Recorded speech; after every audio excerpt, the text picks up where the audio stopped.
And normally ನಾವು ignore ಮಾಡೋದು ಜಾಸ್ತಿ ಕೆಲವೊಂದ್ಸಲ.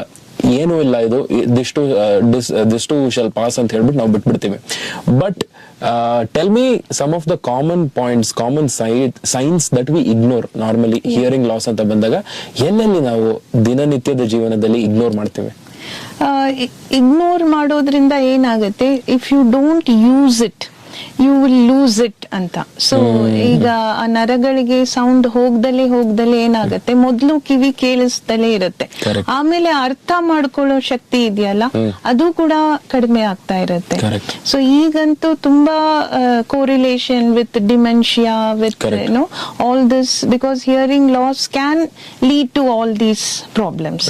ಮೇನ್ ಆಗಿ ಇಗ್ನೋರ್ ಮಾಡೋದಂದ್ರೆ, ಈಗ ನಾವು ಯಾವುದೇ ವ್ಯಕ್ತಿಗೆ 2 ಸತಿ ಅಥವಾ 3 ಸತಿ ನಾವು ರಿಪೀಟ್ ಮಾಡಿದಾಗ ಅವರು ಉತ್ತರ ಕೊಟ್ಟಿಲ್ಲ ಅಂದ್ರೆ ತಕ್ಷಣ ಅವರಿಗೆ ಏನೋ ಒಂದು ಹಿಯರಿಂಗ್ ಪ್ರಾಬ್ಲಮ್ ಇದೆ ಅಂತಾನೆ ಸಸ್ಪೆಕ್ಟ್ ಮಾಡಬೇಕು. ಸೊ ಇದನ್ನ ನಾವು ನೆಗ್ಲೆಕ್ಟ್ ಮಾಡಬಾರ್ದು. ಆಮೇಲೆ ತುಂಬಾ ಕಾಮನ್ ಆಗಿ ಎಲ್ರು ಟಿವಿ ಕೇಳೋದು ಭಾರಿ ಕಾಮನ್, ರೇಡಿಯೋನು ಕೇಳೋದು.